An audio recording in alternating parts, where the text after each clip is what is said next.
Hola Marco, buenos días. Buenos días, doctora. Muy bien, ¿ya estás listo? Sí, Qué bueno, qué bueno.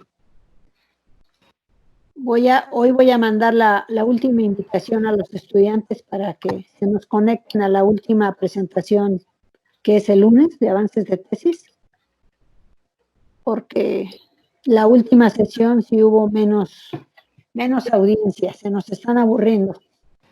Así es que, Marco Antonio, por favor, ponle emoción para que se animen. ok, doctora. Si yo les insisto que pregunten, pero yo no sé si no preguntan porque no hay dudas o porque no atendieron la reunión con atención.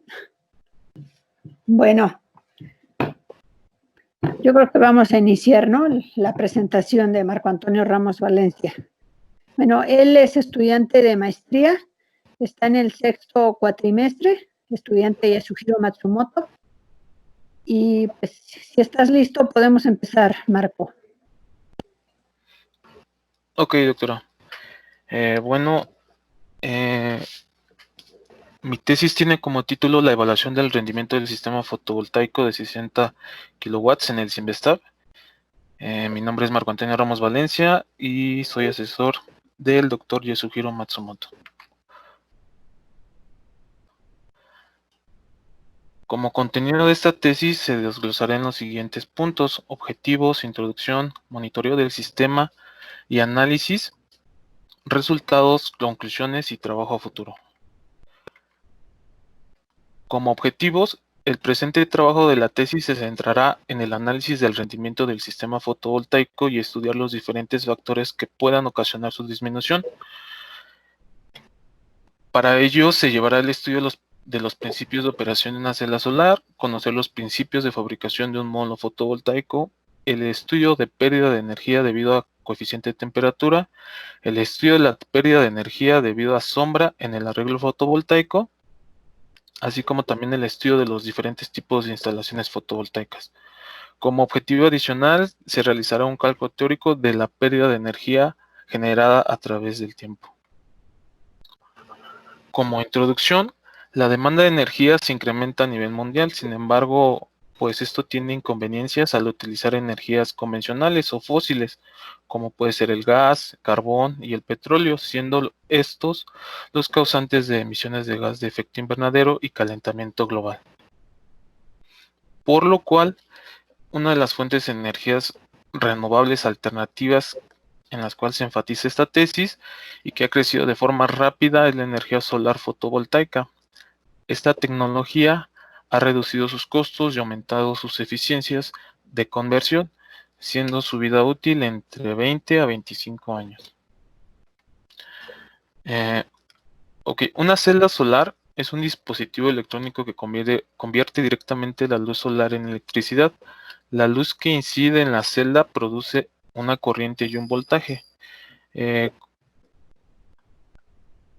Como primer paso se lleva a cabo la absorción de fotones incidentes, los cuales crean pares electrón hueco.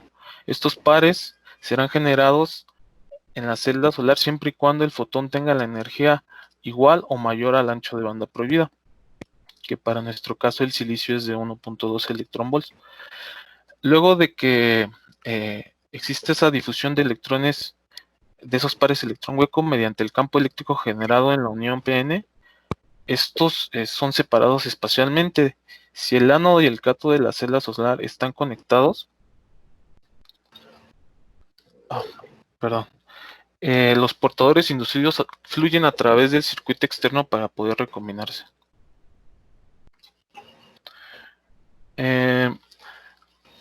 También se estudiará el caso de la fabricación de un módulo fotovoltaico. En este caso, una vez que se obtiene el lingote, generalmente por medio del método Czochralski, se hacen corte de las obleas con un espesor entre 250 a 400 micrómetros. Existe una pérdida en el corte de aproximadamente 200 a 300 micras de espesor en forma de polvo. Posteriormente se hace una limpieza y tratamiento químico. Se hace un pulido con ácido clorhídrico, el cual nos ayuda a limpiar todas las imperfecciones que puedan ser ocasionadas debido a los cortes.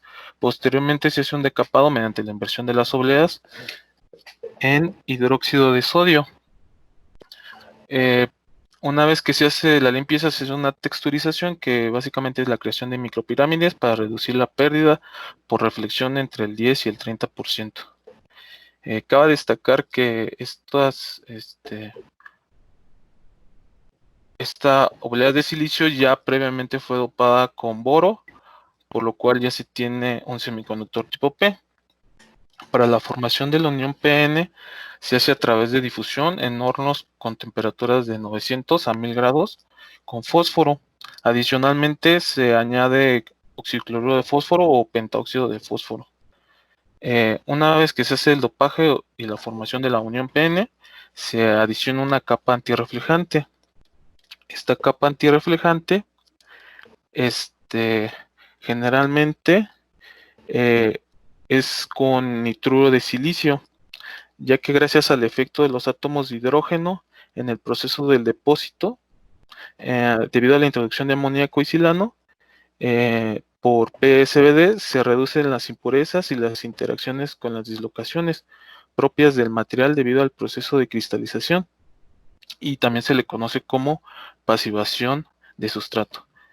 Una vez que se hace la adición de la capa, se realiza la inserción de contactos frontales y posteriores, con lo cual en primera instancia se fijan los contactos en la parte frontal de la oblea, cuyos requisitos para una óptima instalación y funcionamiento son baja resistencia de contacto en el silicio, baja resistividad, baja relación del ancho y largo de los contactos y bueno, una buena adición mecánica, por lo cual el material utilizado generalmente es la plata, debido pues a su resistividad, precio y disponibilidad. Para el caso del contacto posterior se utiliza una aleación con plata y aluminio. El aluminio nos va a ayudar a tener un contacto óhmico con el sustrato tipo P, y no solo se puede utilizar el aluminio de una manera individual, porque no tiene buen contacto, bueno, una buena adición con el mismo semiconductor. Posteriormente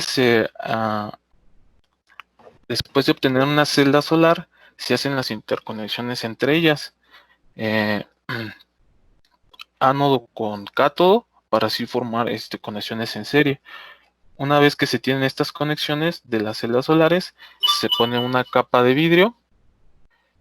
Posteriormente se pone una capa de etileno vinilacetato, mejor conocida como EVA, lo cual nos ayuda a golpes, a vibraciones y a suciedad.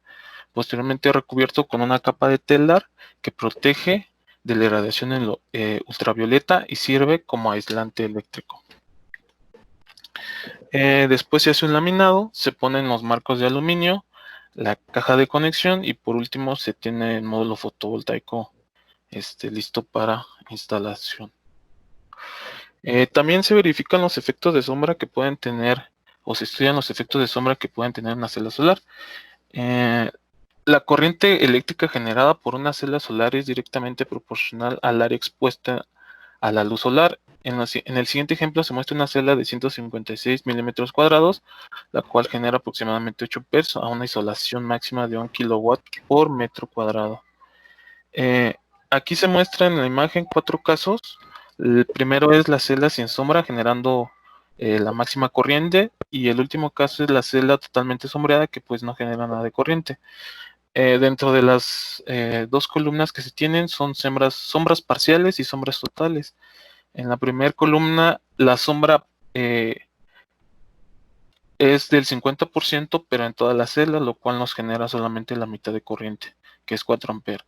El segundo caso de sombras parciales es una sombra del 50%, pero a la mitad de la celda, lo cual nos da un aproximado de 6 amperes. Estos son debidamente causados por nubes, edificios, tinacos, cables, etc. La segunda columna, perdón, la tercera columna son sombras totales. Las sombras en el primer caso es de 100%, pero a la mitad de la celda, que igual que su que en las sombras parciales solo nos daría la mitad de la corriente.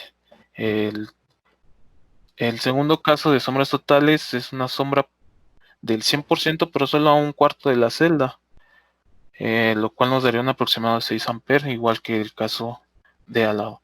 Y estos generalmente se deben a hoja de árboles o excremento de pájaros. También se hace un estudio sobre el efecto de sombra, pero en el módulo fotovoltaico. Aquí se tiene un ejemplo de las conexiones que se tienen en las celdas. Es un módulo de 60 celdas en un arreglo de 6×10.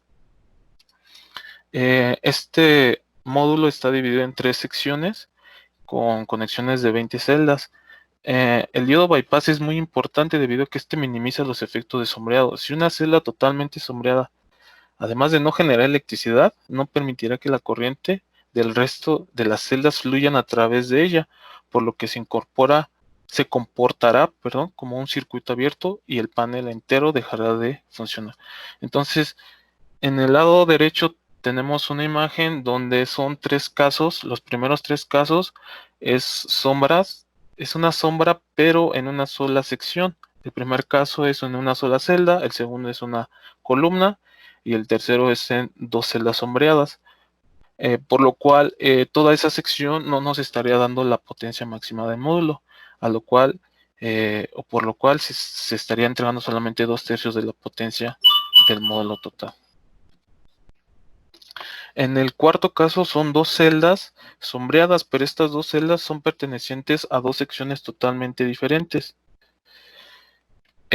Por lo cual esta nos estaría entregando solamente 1/3 de la potencia máxima. Y en el último caso, pues es toda una fila, pero son las 3 secciones cubiertas y no nos estaría entregando ninguna potencia el módulo fotovoltaico. También se hace un estudio de los efectos de temperatura. En cuanto a temperatura, existe una variable de temperatura de operación nominal, conocida como NOC, o por sus siglas en inglés, Nominal Operation Cell Temperature. Estas dictan ciertos parámetros, como es la radiación, debe ser de 800 watts sobre metro cuadrado, una distribución espectral AM a 1.5, una temperatura ambiente de 20 grados centígrados y una velocidad de viento de 1 metro sobre segundo. La eficiencia del panel generalmente es de 1 a 3% inferior a la eficiencia de la misma celda solar, y esto se debe principalmente a la reflexión del vidrio, a los espaciados entre las celdas y a la alta temperatura ambiente que se producirá cuando este esté funcionando.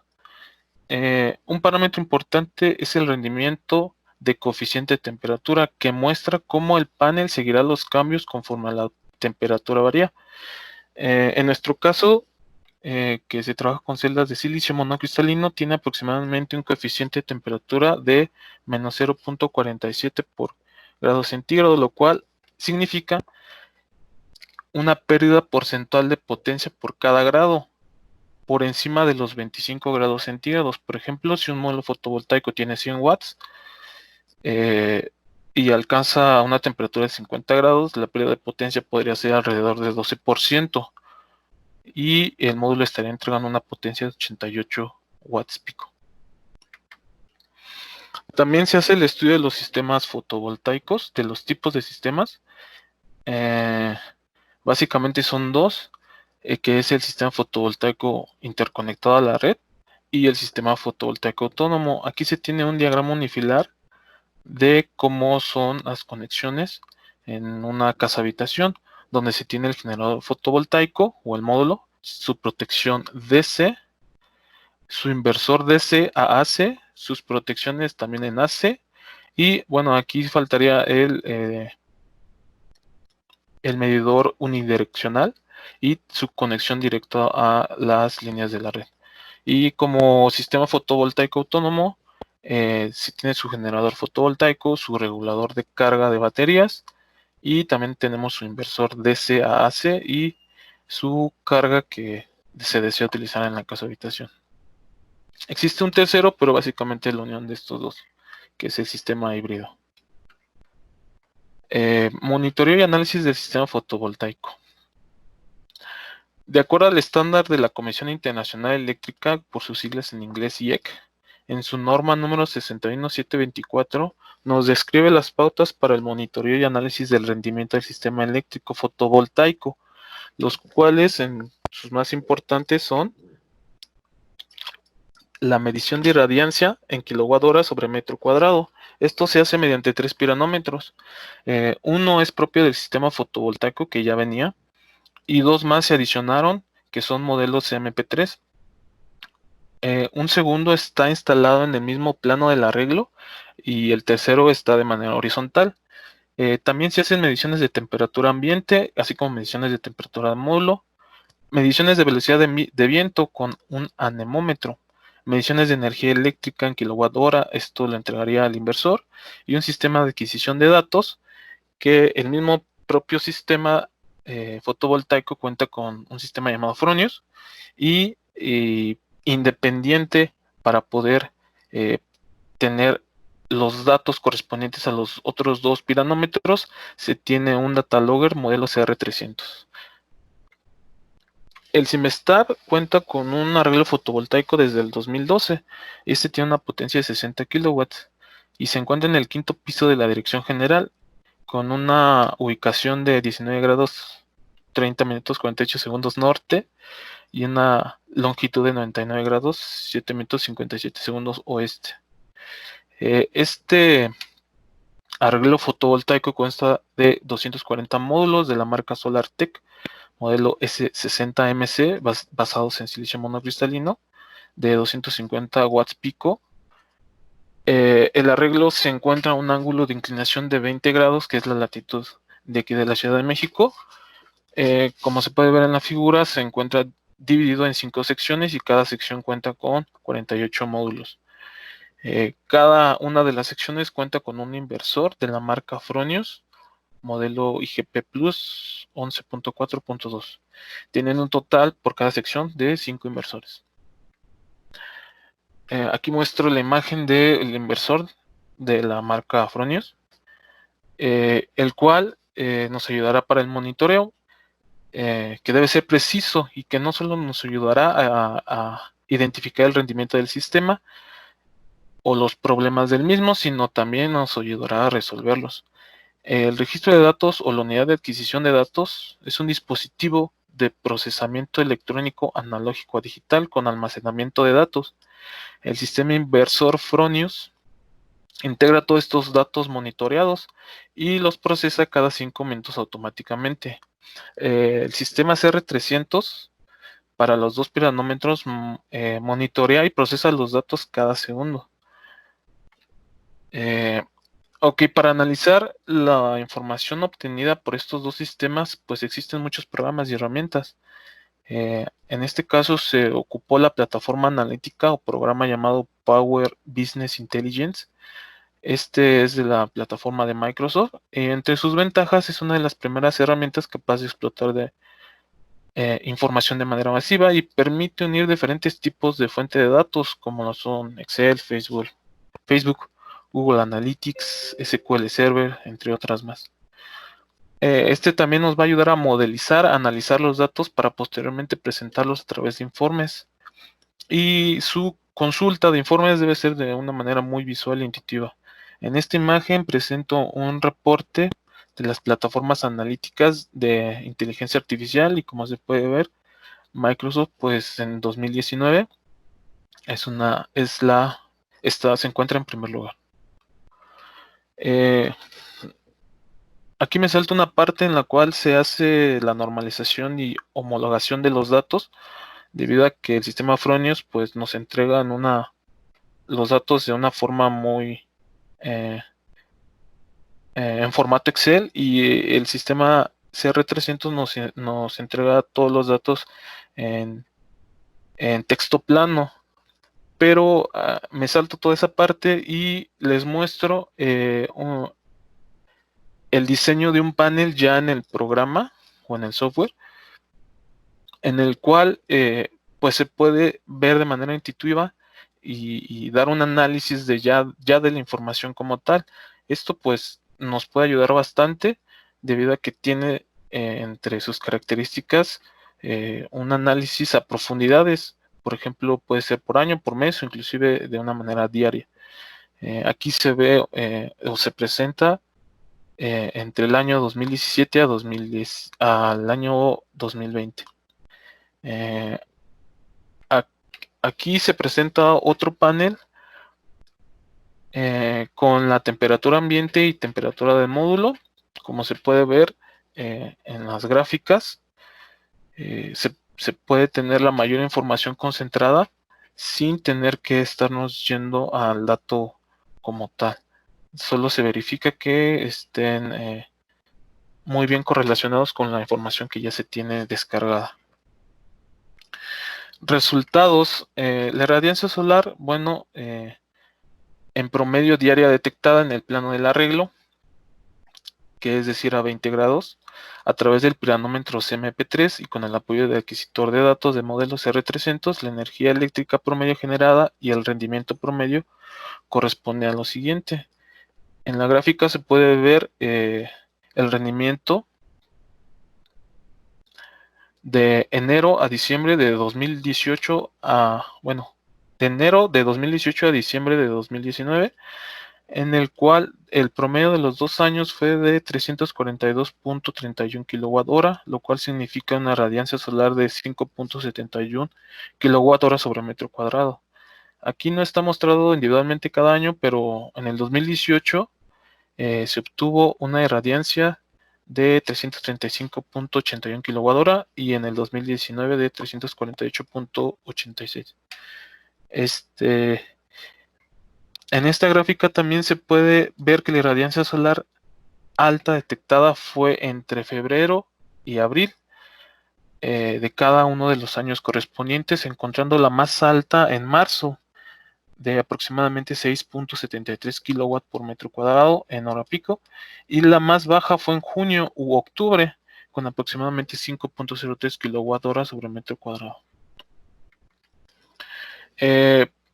También se hace un estudio del mejor y el peor rendimiento durante estos 2 años. El rendimiento pues es calculado mediante la división del rendimiento real sobre el rendimiento ideal. El peor rendimiento promedio fue en enero del 2018 con cerca del 68.35 y el mejor fue en 2019 con 83.35%.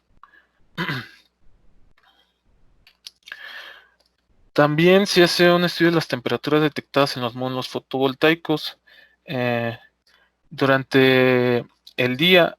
Aquí se hace un filtrado para que solo sea de 7 de la mañana a 7 de la noche de estos 2 mismos años, debido a que no nos interesa tanto hacer el análisis durante la noche, por lo cual se descartan todos esos datos. Y como se puede ver, existe un incremento progresivo en la temperatura promedio de módulo de enero a marzo y se observa cómo incrementa desde 30 grados hasta 40. Esto es en temperatura de módulo. De igual manera, a la temperatura ambiente se observa este mismo incremento progresivo de enero a marzo de entre 17 a 24 grados centígrados. Aquí muestro un resumen de un rendimiento promedio, pero aquí hay una problemática de acumulación de suciedad. Se hace un estudio de 3 días antes y 3 días después en promedio, después de una lluvia, cómo se encuentran los módulos sucios y cuáles son los rendimientos que esto nos pueden dar.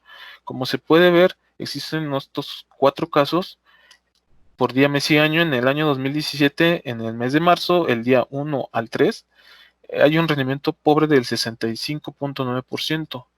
Esto fue antes de la lluvia. Posterior a la lluvia, este rendimiento incrementa hasta 81.1%, teniendo un incremento sustancial del 23.6%.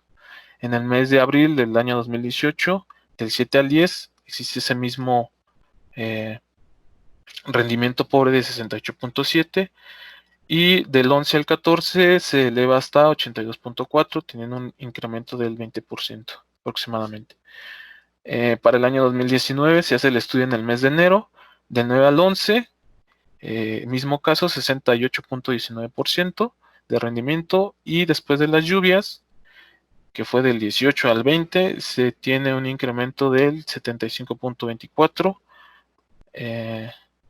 Si tiene un rendimiento, perdón, del 75.24 con un incremento del 10.2%.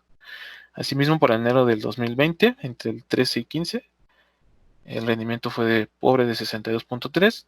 Y aquí se seleccionan los días 22, 25 y 27 porque durante los días intermedios todavía se encontraban lluvias, por lo cual se tomaron esos 3 días como días soleados. Aumenta teniendo un rendimiento del 73.8 y aumentando hasta 18.5% en su incremento. Ok, como último punto, se hizo un análisis debido a que el inversor 3 presentó una falla parcial entre los meses de marzo y noviembre del año 2018. Este inversor presentó una falla, si no me mal recuerdo, en una de sus tarjetas lógicas, por lo cual solo funciona a sus 2/3 partes de la capacidad, es decir, un 67.7%, y se hace una corrección teórica para este inversor, considerando como ejemplo la energía generada en el inversor 4. Durante el año 2018 su rendimiento fue del 76.27. Después de realizar esta corrección teórica, se observa que hubo un incremento del 78.46%. Esto significa que se tuvo una pérdida de 89.58 megawatts durante marzo y noviembre, de un total de 92.6 gigawatts que fueron generados durante todo ese año. Esta pérdida no fue sustancial, pues solo fue el 0.097% de toda la energía generada, pero aún así se hizo el cálculo. Conclusiones.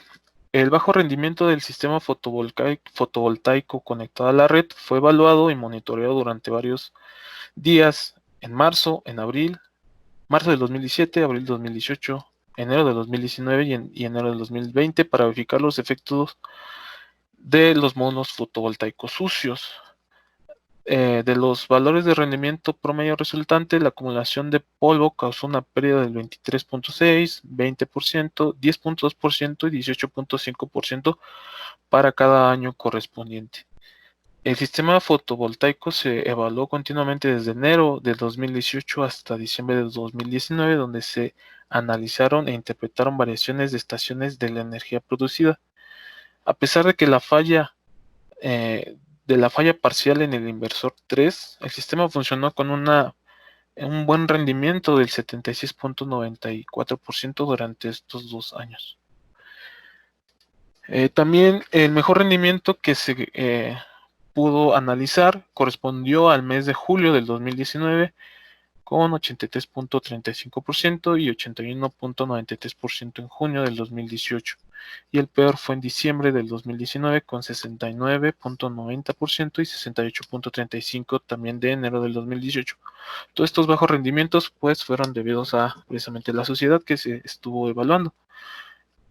Una de las principales influencias en el rendimiento de la generación eléctrica fue la temperatura o el coeficiente de temperatura del funcionamiento del módulo. Sin embargo, la sociedad del módulo contribuyó notariamente a la reducción de este rendimiento entre 10 al 23%.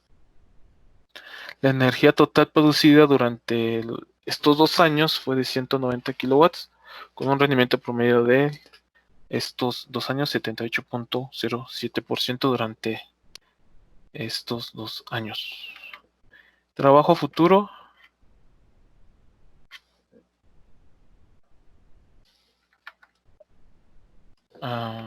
¿Me escuchan? Sí, Ok. sí. Se trabó un poquito la computadora. Trabajo futuro, mantener actualizados los datos del adquisitor CR300, data logger correspondiente a los piranómetros MP3, verificar las constantes mediciones para evitar posibles fallas, continuar con las mediciones de rendimiento durante el año 2020 y terminar la primera versión de la tesis. Aquí están mis referencias. Y gracias por su atención y agradecimiento al CIMESTAB, a la sección de electrónica del Estado Sólido, al CONACYT, y por supuesto a los doctores que estuvieron apoyándome en este trabajo de tesis. Ok, muchas gracias, Marco, por tu presentación.